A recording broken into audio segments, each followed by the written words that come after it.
Imagine waking up one day to find that your own parents have drawn a line in the sand, and you're on the wrong side of it. This isn't just a story about a family argument, it's about the profound and lasting damage when parental loyalty is weaponized. Prepare for a raw, honest look at betrayal that will leave you questioning everything you know about family. The call came at 7:23 p.m. on a Tuesday. I remember the exact time because I was staring at the microwave clock, waiting for my dinner to finish heating when my phone buzzed. Mom's contact photo smiled back at me, a picture from last Christmas where we're both laughing, flour dusting our matching aprons from our annual cookie baking marathon. "Isabella, we need to talk." Her voice was different. Cold. Clinical. Like she was reading from a script. "What's wrong?" I asked, my stomach already dropping. In 26 years, I'd never heard that tone from the woman who used to sing me lullabies and chase away my nightmares. "Your sister called us. She told us everything about what happened at her wedding shower. How you deliberately tried to upstage her, how you made that toast just to embarrass her. We're disappointed in you." The words hit me like physical blows. "Mom, that's not what happened." Victoria twisted everything. "I was trying to." "Don't." The sharpness in her voice made me flinch. "We've heard enough.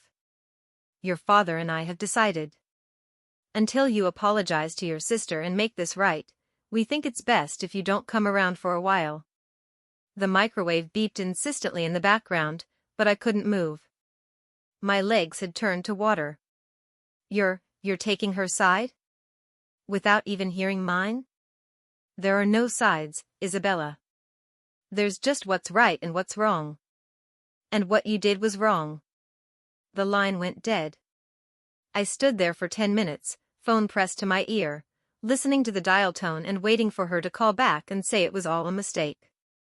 That they loved me. That they wanted to hear my side of the story. The call never came.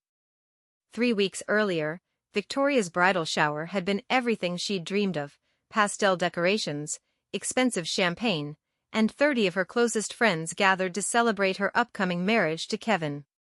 I'd spent 2 months helping plan every detail, from the color-coordinated gift bags to the elaborate dessert table. But apparently, none of that mattered the moment I stood to give my maid of honor toast. I remember when Victoria was 8, I had begun, smiling at my younger sister across the beautifully decorated room, and she announced she was going to marry our mailman, Mr. Peterson, because he always smiled at her and brought her packages. Mom had to gently explain that Mr. Peterson was already married and that Victoria would have to find someone else.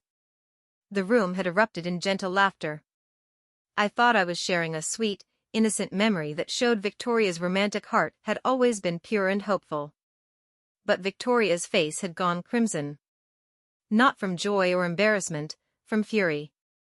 "What I love about my sister," I continued, oblivious to the storm brewing, "is that she never stopped believing in fairy tale love. And Kevin, you're her real-life Prince Charming. The one who was worth waiting for." I raised my glass, expecting applause. Instead, I got Victoria's venomous whisper, "Thanks for making me sound like a desperate little girl, Bella." The rest of the shower passed in a blur of forced smiles and passive-aggressive comments. I left thinking we'd laugh about it later, that Victoria was just stressed about the wedding. I had no idea she was already crafting the narrative that would cost me my family. In Victoria's version, I had deliberately humiliated her by calling her desperate and implying she'd been waiting around for any man to marry her. She told our parents I'd made the toast specifically to embarrass her because I was jealous that she was getting married first. She painted me as bitter, vindictive, and cruel. And they believed her. Completely. Without question. The silence that followed was deafening. For 26 years, my parents had been constants in my life. Sunday dinners, random checking calls, shared inside jokes, and unwavering support through every triumph and disaster. Suddenly, it was as if I'd never existed. My birthday came and went without a card. The group text chain I'd been part of since college, the one where Dad shared terrible jokes and Mom sent pictures of their garden, went quiet whenever I tried to participate. Eventually, I realized I'd been removed from it entirely. Victoria, meanwhile, basked in their renewed attention. Her social media became a shrine to family togetherness. Photos of her and our parents at dinner, shopping trips with mom, father-daughter golf outings with dad. All captioned with hearts and blessed hashtags, each one a knife to my already bleeding heart. The worst part was how natural it all seemed to them. Like I had simply vanished from their lives without consequence. Like 26 years of love and laughter and shared memories could be erased by one misunderstood toast. Christmas arrived like a funeral. For the first time in my life, I wasn't invited to the family celebration. Instead, I saw it all unfold on Instagram, Victoria opening presents under the tree where my stocking used to hang, everyone gathered around the dining room table where my chair sat empty, as if it had been specifically removed. I spent Christmas Day in my apartment, crying into Chinese takeout and wondering how I'd become the villain in a story where I'd only tried to love my family. The months that followed were the darkest of my life. I found myself constantly replaying every family interaction, searching for signs I'd missed. Had they always loved Victoria more? Was I always the expendable daughter, and this incident just gave them the excuse they'd been looking for? Sleep became elusive. I'd lie awake at 3 a.m., my mind spinning with imagined conversations where I finally said the right thing, where they realized their mistake and begged for my forgiveness. During the day, I walked through my life like a ghost, going through the motions of work and social activities while feeling fundamentally broken inside.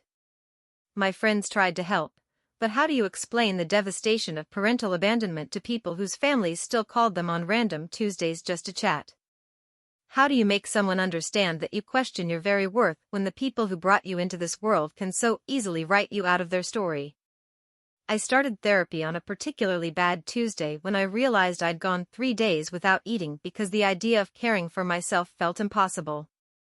Dr. Sarah Martinez became my lifeline, the first person who didn't try to convince me that my parents would come around eventually or that I should just apologize to keep the peace. Your feelings are valid, she told me during our 3rd session. What happened to you is a form of emotional abuse. Family members weaponizing love and belonging is deeply traumatic. It was the first time anyone had used the word abuse to describe what my parents had done. The first time someone acknowledged that their treatment of me was wrong, not just unfortunate. Through therapy, I began to see patterns I'd missed before. Victoria had always been the golden child, the prettier one, the more social one, the one who never questioned our parents' decisions or pushed boundaries. I, on the other hand, had always been the challenge. The one who asked why instead of just accepting, who moved across the country for college instead of staying local, who chose a career in social work instead of something more practical. Some families have a scapegoat, Dr. Martinez explained. Someone who carries the blame for family dysfunction.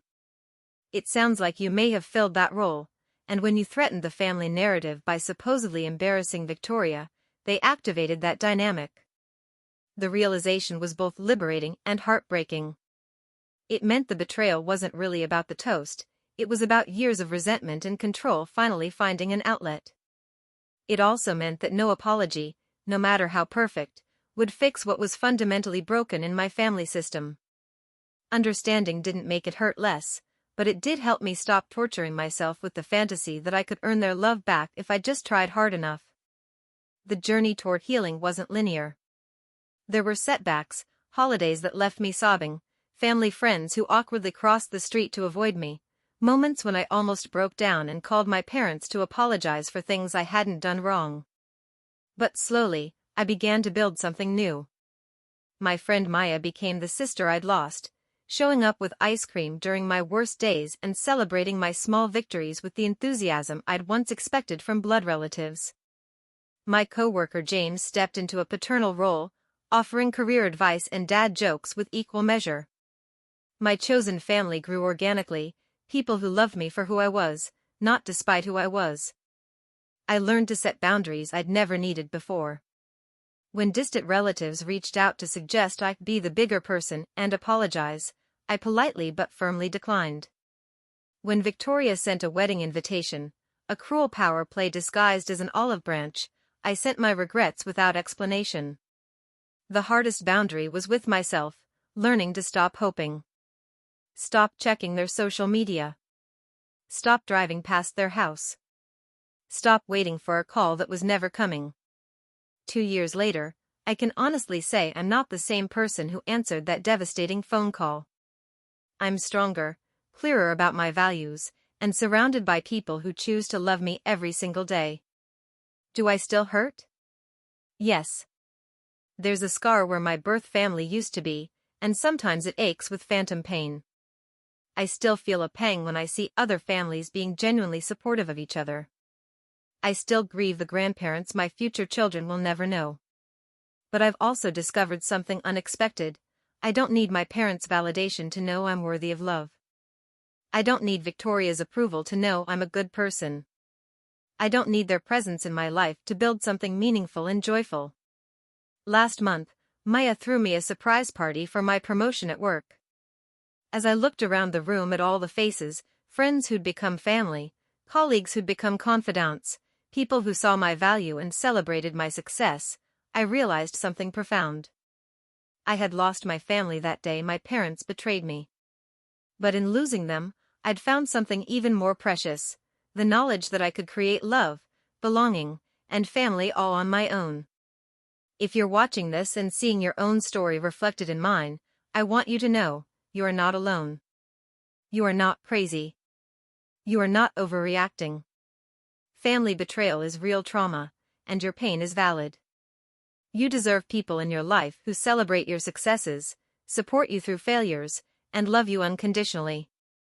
If your biological family can't or won't provide that, you have every right to find it elsewhere. Your family didn't just lose you the day they betrayed you. They lost someone who would have loved them fiercely for a lifetime. That's their loss to carry. You get to choose what comes next. Choose wisely. Choose yourself. Because at the end of the day, the family that matters most is the one that shows up for you, blood or not. And you deserve nothing less than people who show up, every single time.